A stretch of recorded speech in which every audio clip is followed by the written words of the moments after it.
오늘 민수기 3장은 여러분들이 성경 통독에서 읽으셔야 할 오늘 주일날에 해당되는 본문입니다. 저는 오늘 이 말씀을 가지고 하나님이 우리를 통해 드러내시고자 하는 거룩함은 무엇인가 라는 제목으로 귀한 은혜의 말씀을 나누기를 원합니다. 오늘 사실은 설교가 여러분들에게 전해주고자 하는 메시지는 이게 딱 하나예요. 뭐냐면 하나님을 가까이 하는 자들에게요, 하나님께서 직접 당신의 거룩함을 그들의 삶을 통해서 나타내시겠다라고 하시는 말씀이 오늘 본문의 주된 내용인 것입니다. 오늘 본문의 말씀을 쭉 읽어가다 보면 광야에 있는 이스라엘 백성들에게 하나님이 이 제사장 가문을 구별하여서 세우시는 것, 그리고 제사장들을 서포트하기 위하여서 레위인들을 구별하여서 세우는 것, 이것이 사실은 오늘 민수기 3장의 주된 내용입니다. 그런데 제가 말씀을 묵상하면서 쭉 내려가다가요, 어느 한 구절에서 눈길이 멈추게 되었습니다. 그건 다른 것이 아니라 4절에 가보게 되어지면 아론에게는 4명의 아들이 있었는데 그 중에 첫째와 둘째 나답과 아비후가 여호와께 다른 불로 예배를 드리다가 죽임을 당하였다라고 하는 구절에 눈길이 멈추게 되었습니다. 그 이유는 다른 게 아니었더라고요. 레위기 10장 1절과 2절의 말씀을 보게 되어지면 그 이유를 이렇게 표현하고 있더라고요. 함께 읽어볼까요? 아론의 아들 나답과 아비후가 각기 향로를 가져다가 여호와께서 명령하시지 아니하신 다른 불을 담아 여호와 앞에 분향하였더니 불이 여호와 앞에서 나와 그들을 삼키매 그들이 여호와 앞에서 죽은지라. 성경학자들이 이 구절을 해석할 때 뭐라고 하냐면, 레위기 9장 24절에 가면 하나님께서 이스라엘 백성들의 번제단에 직접 불을 내리셔가지고서 번제단에 불을 만드십니다. 그리고 뭐라고 하시냐면, 앞으로 너희들이 번제단에서 제물을 올려드릴 때나 아니면 성막 안에서 향로에 불을 킬 때나 이 모든 불은 내가 직접 내린 그 불을 가지고서 예배를 드리라라고 그렇게 말씀을 하시죠. 그런데 어떻게 된 일인지 아론의 두 아들, 제사장으로 세워졌던 아론의 두 아들 나답과 아비후가 하나님의 예배를 인도하러 나오면서 이 하나님이 내리신 불로 예배를 시작한 게 아니라 자기들이 임의로 어디선가 불을 피워가지고 와가지고서 예배를 인도하려고 시도를 합니다. 근데 이게 하나님을 진노케 합니다. 말씀대로 순종하지 않은 거잖아요. 자신들이 가지고 있는 생각대로 임의로 시작을 한 거잖아요.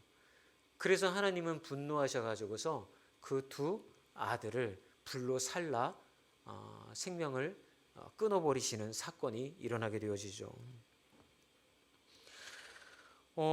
이 두 아들을 잃었던 아론의 심정은 어땠을까요? 이미 다 키워놓았고 장성하여서 제사장의 직분을 감당해야 될 두 아들을 잃었으니까 여러분, 아비의 마음은 아마 갈갈이 찢어졌을 것입니다. 그리고 또 하나는 하나님의 말씀에 순종하지 아니하면 이렇게 죽을 수도 있구나 라고 하는 두려움이 여러분 아론에게 그리고 백성들에게 생겼겠죠. 그런 참담한 마음을 가지고 있고 두려움을 가지고 있는 아론에게 모세가 다가와서 이런 얘기를 합니다. 하나님께서 너에게 전해주라고 하는 말씀이 있어 라고 하면서 하신 말씀이 레위기 10장 3절에 이렇게 표현이 되어 있어요. 읽어볼까요? 시작. 모세가 아론에게 이르되 이는 여호와의 말씀이라. 이르시기를 나는 나를 가까이 하는 자 중에서 내 거룩함을 나타내겠고 온 백성 앞에서 내 영광을 나타내리라 하셨느니라. 아론이 잠잠하니. 이 말씀 가운데 우리가 밑줄을 친다고 한다면 여기에다가 밑줄을 치고 싶어요. 여호와의 말씀이라 이르시기를 나는 나를 가까이 하는 자 중에서 내 거룩함을 나타내겠고.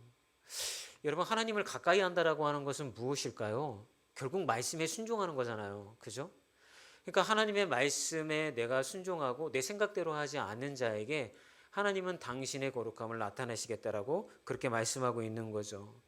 그래서 사실 오늘 본문을 통하여서 여러분들에게 드리고 싶은 설교의 내용은 뭐냐면, 과연 하나님을 가까이 하는 자들에게 그들을 통하여 하나님이 나타내시는 거룩함은 어떤 모습일까? 우리 요즘 막 성경 통독하고 또 말씀 암송하고 또 막 찬양하고 이렇게 하잖아요.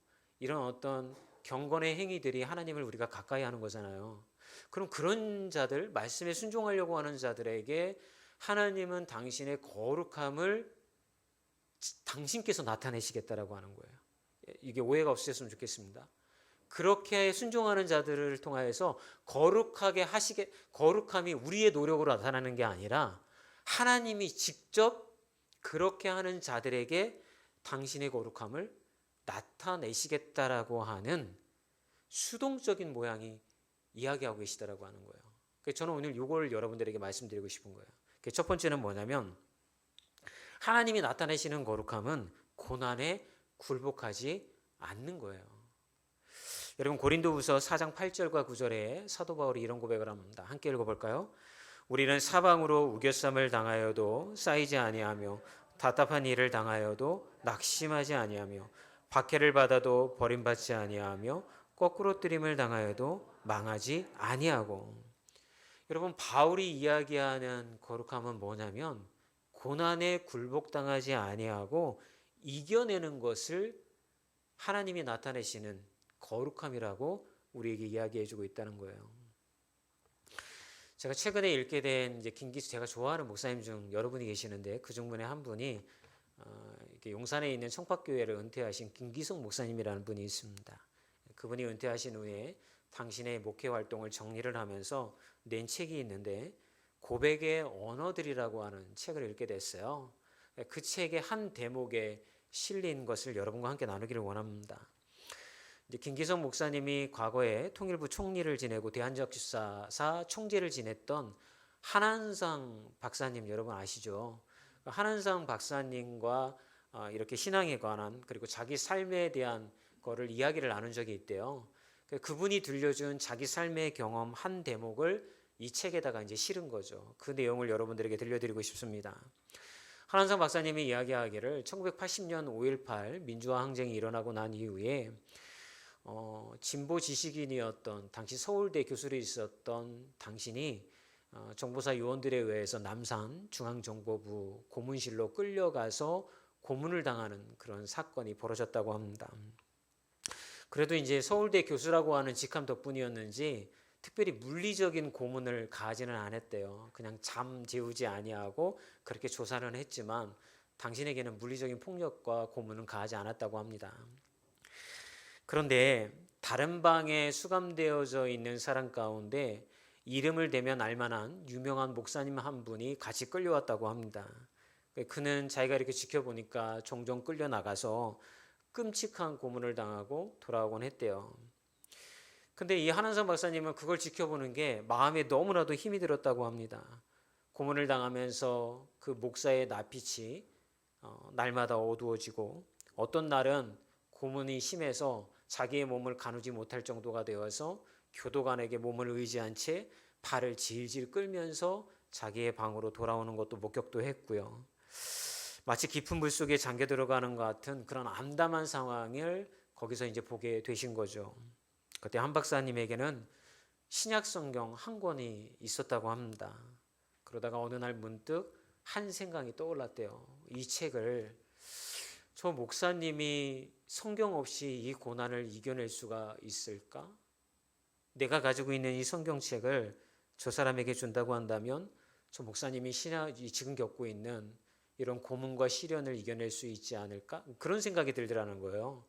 그래서 이제 교도관에게 부탁을 했답니다. 저 목사님에게 이 신약 성경책을 전달해 드리고 싶은데 그렇게 해도 됩니까? 그랬더니 교도관이 이야기하기를 윗선에서 지시하지 않으면 불가능합니다. 그런데 며칠 후에 어느 날 그 윗선 되시는 분, 위에 상급자 되는 사람하고 이렇게 대면할 수 있는 기회가 주어졌대요. 그래서 이 한한성 박사님이 이제 요청을 했죠. 그 목사님에게 내가 가지고 있는 신약 성경책을 전달해 드리고 싶습니다. 그렇게 해도 되겠습니까? 라고 했더니 그 이제 위에 계신 분이 아무 대답이 없더래요.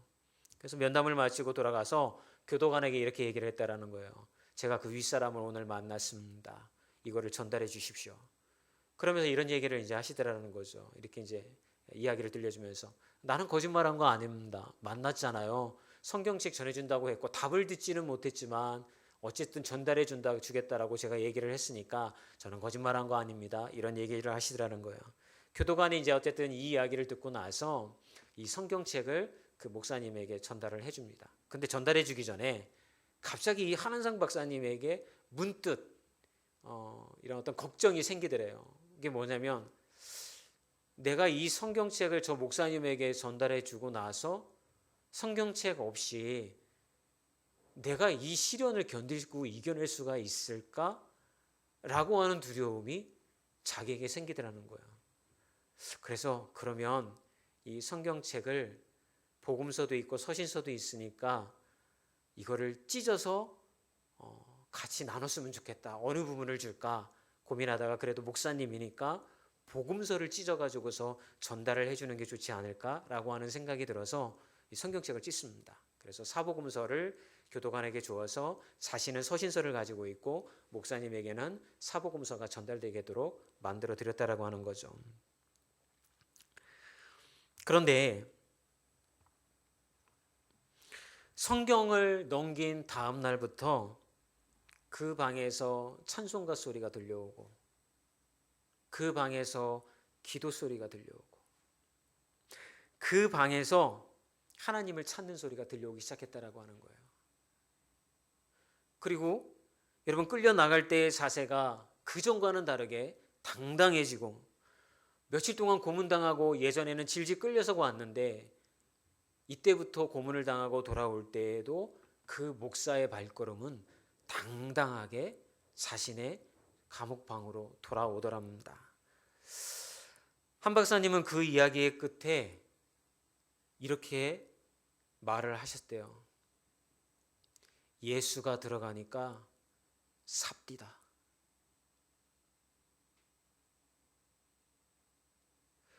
예수가 들어가니까 삽디다. 김기성 목사님은 이 한한상 목사님의 이 이야기 예수가 들어가니까 삽디다라는 말을 듣는 순간 전율을 느꼈다라고 그 책에서 고백을 합니다. 여러분 우리는 고난과 어려움 가운데 다 살고 있어요. 그런데 그리고 하나님을 가까이 하시기 위해서 성경도 읽고 찬양도 하고 기도도 합니다. 그런 자들에게 하나님을 가까이 하는 자들에게 하나님은 거룩함을 나타내신다고 하는데 그 거룩함은 다른 게 아니더라고요. 사방으로 우겨쌈을 당할 정도로 어려운 상황, 경제적인 문제가 해결이 되어지지 않아서 밤잠을 이룰 정도로 어려운 상황, 질병으로 인하여서 앞이 보이지 아니하고 앞날을 예측할 수 없을 정도로 힘들어하는 그분의 암울한 삶 가운데에서 하나님의 거룩함은 어떻게 나타나냐면 그 모든 것 가운데 당당함을 잃지 아니하고 소망의 하나님을 붙드는 것으로 그분들의 거룩함이 나타내어지더라는 것입니다. 저는 오늘 여러분들에게 이 권면을 드리고 싶어요. 혹시 여러분의 삶이 어렵고 힘들다 하더라도 그래서 성경 말씀 읽고 날마다 주님을 찾고 계시다라고 한다면 여러분 포기하지 마십시오. 우리가 나타나려고 하지 아니하여도 하나님을 가까이 하는 자들에게는 하나님께서 그 고난을 능히 이겨내고 사방으로 우겨쌈을 당하여고 소망이 없는 상황 가운데 있었다 할지라도 소망의 하나님이 여러분들을 붙들어 주시리라 믿습니다. 하나님이 그 거룩함을 여러분들에게 나타내실 것입니다. 두 번째 하나님의 거룩함은 어떻게 나타나실까요? 두 번째 거룩함은요, 이웃을 내 이웃처럼 사랑하는 것으로 나타내신다고 합니다. 레위기 19장 2절을 보면 이렇게 말씀하고 계세요. 같이 읽어볼까요? 너는 이스라엘 자손의 온 회중하에 말하여 이르라. 너희는 거룩하라. 이는 나 여호와 너의 하나님이 거룩함이니라. 여러분 하나님이 우리를 하나님의 거룩한 백성으로 부르셨죠. 아멘. 거룩하다라고 하는 뜻은요, 구별되다라고 하는 말이에요. 하나님이 여러분들을 부르신 것은요, 세상과는 구별시켜서 하나님의 백성으로 그렇게 그런 존재로 부르셨다라고 하는 것을 이야기해 주는 것입니다. 근데 우리가 흔히 생각할 때에 우리가 생각하는 거룩함은요, 종교적 행위를 생각을 하는 경우가 많이 있더라고요. 흔히 생각하는 것처럼 뭡니까? 흔히 우리가 거룩한 사람은 어떻습니까? 예배 빠지지 않고 성경 열심히 읽고 또 기도 생활도 잘하고 헌금 생활도 잘하고, 이게 우리가 생각하는 어떤 거룩한 사람 또는 경건한 사람의 모습이라고 그렇게 생각을 할 겁니다. 근데 성경은 좀 다른 관점으로 그 거룩함을 우리에게 이야기합니다. 성경에서 이야기하는 거룩함은요, 내가 대면하는 모든 사람을 하나님의 형상으로 대하는 태도라고 이야기를 합니다. 여러분 어떻게 지금 이 모습을 가지게 되셨나요? 우리 창세기의 1장의 말씀을 보게 되면 하나님이 세상을 창조하시고 하나님의 형상에 따라 우리를 지었다라고 말씀하고 있는 거예요. 이거를 문자 그대로 어린아이들에게 가르쳤더니 선생님, 목사님, 하나님이 저처럼 생기셨나요? 라고 생각하시진 않을 거라고 생각을 해요. 하나님의 형상에 따라 지음을 받았다라고 하는 건 존귀한 자라는 겁니다. 거룩한 자라는 이야기입니다. 그래서 우리가 말씀을 읽고 우리가 찬양을 열심히 하고 기도를 하면 할수록 우리 안에서 어떤 삶의 태도가 나타나야 되냐면, 이 땅에 있는 모든 사람들을 대할 때 그들을 하나님의 형상이라 여기며 존귀한 자로 대하는 태도, 그것이 우리 안에 나타나도록 하나님이 만드신다라고 이야기하고 있다라고 하는 것입니다. 이혼숙녀 캠프라는 TV 프로그램이 있습니다. 이 프로그램이 뭐냐면 부부 사이에 갈등하고 있는 부부가 이제 나와서 상담하고 문제를 알게 되어지고 이제 이렇게 치료가 되어져서 부부 관계가 회복되어지는 이제 그런 거를 하는 이제 TV 프로그램이거든요. 근데 그 MC 중에 한 사람이 진태현이라고 하는 탤런트가 있습니다. 남자 탤런트가 있는데, 이제 심각한 한 부부를 상담을 해주면서 이제 이런 얘기를 합니다. 제 자랑하려고 하는 것이 아닙니다. 저희 부부는 잘 싸우지 않습니다. 정말 사이가 좋습니다. 그 이유는 저는 제 아내를 꽃이라고 생각하기 때문입니다. 조금만 잘 만지지 않아도 다치는 꽃이라고 생각하기 때문에 저는 조심스럽게 제 아내를 대하고 존귀하게 여기고 조심스럽게 다가가 만집니다. 여러분, 정말 여자분들이 좋아하는 멘트 아닙니까? 그죠? 세상에 그런 남자가 있는가 싶을 정도로. 근데 자기는 그렇게 한다라고 하는 거예요. 아내를 배려하고서 또 관심을 가지고 꽃을 가꾸듯이 사랑으로 돌본다는 이야기죠. 그거 딱 보는 순간에 제 마음에 크게 도전이 되는 거예요. 나도 앞으로 내 아내를 꽃이라 여기겠다. 그래, 우리 아내는 나에게 바가지를 긁고 뭐 잔소리를 할 때 저 아내는 꽃이야. 꽃을 대할 때는 존귀하고 조심스럽게 대해야지 생각을 하면서 애를 쓰는데 잘 안 되더라고요. 행동으로 그게 잘 안 되더라고요. 예전에 제가 저희 아내를 이렇게 결혼하려고 이렇게 꼬실 때 제가 뭐라고 했냐면, 당신은 하나님이 나에게 주신 최고의 선물입니다. 이렇게 작업 멘트를 했어요. 결혼하고 나서 나중에 저희 아내가 그러더라고요. 하나님의 최고의 선물을 이렇게 다루냐? 이렇게 존귀하게 다뤄야 되는데. 아마 대부분의 남자들이 저와 같은 생각일 겁니다. 행동으로 잘 안 되죠. 그때 누군가 남자 중에 이렇게 이야기할 수도 있을 것 같아요. 목사님 맞습니다. 아내들은 꽃입니다. 꽃은 꽃인데 가시가 많은 장미꽃인 것 같습니다. 다가서면 찔려서 피가 납니다. 웃자고 하는 소리죠.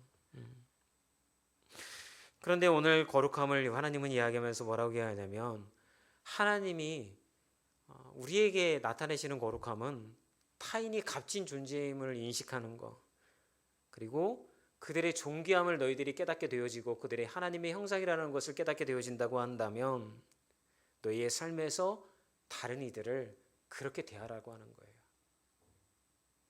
그게 그리스도인들이 나타내야 할 거룩함이라고 하는 거예요. 그래서 여러분 레위기 19장 9절에서 10절에 가보면 그렇게 존귀하게 타인을 대하는 태도를 이런 예를 들어서 우리에게 이야기를 해주고 있습니다. 함께 읽어볼까요?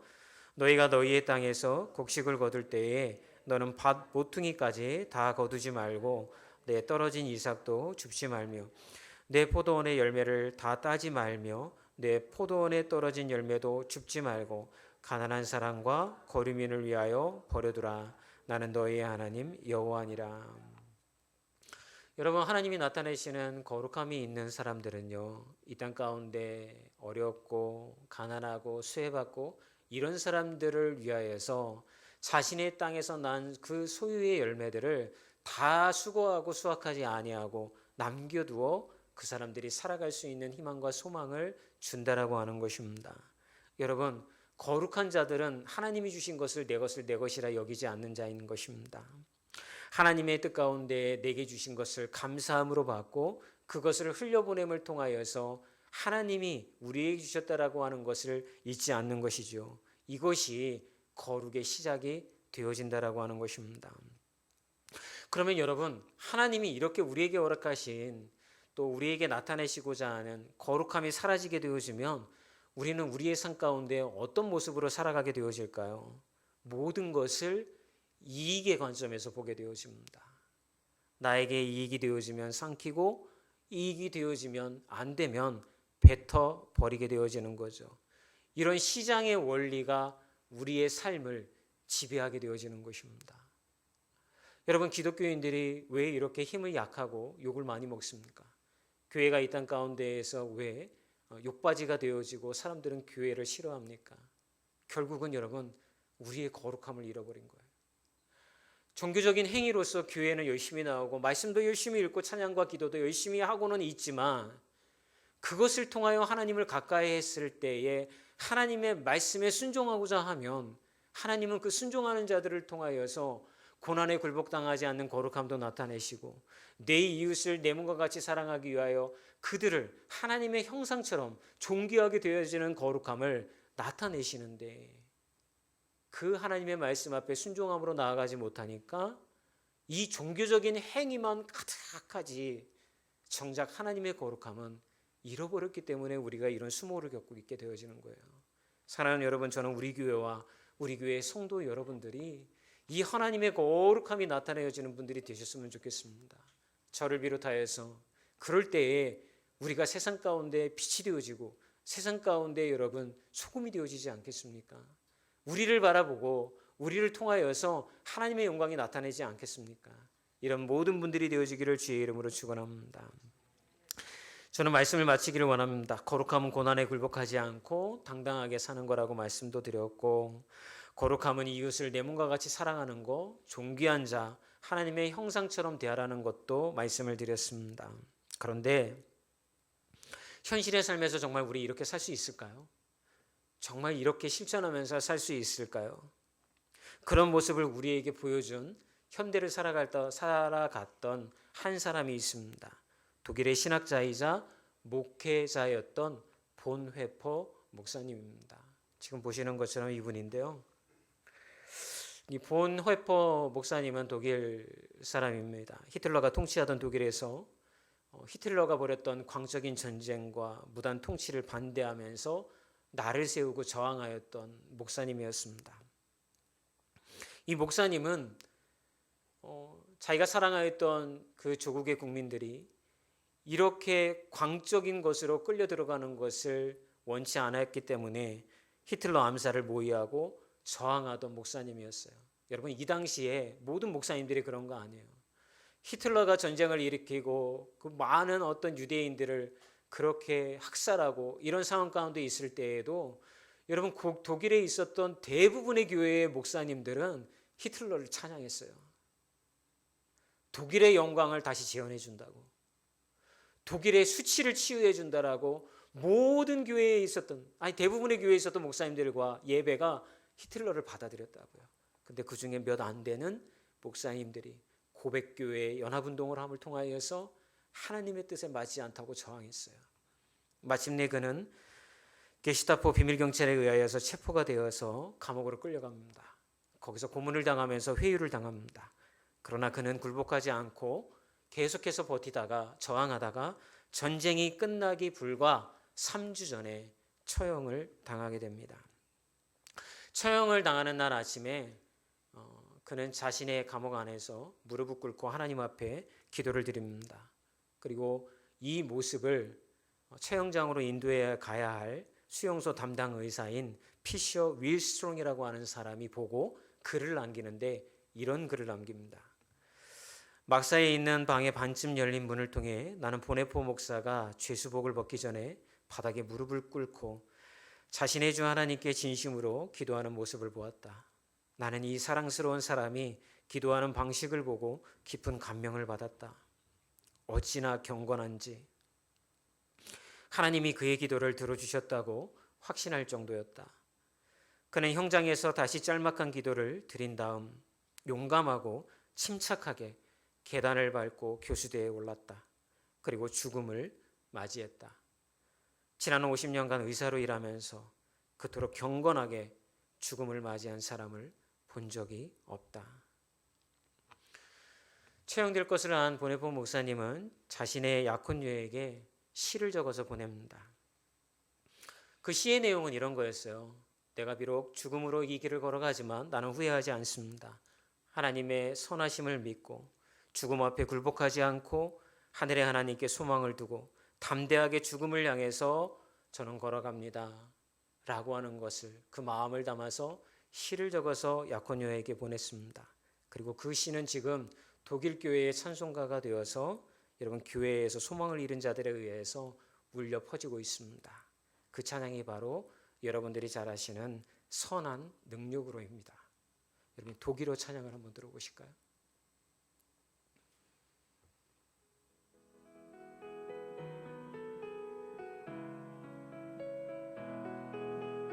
좀 소리를 키워주세요.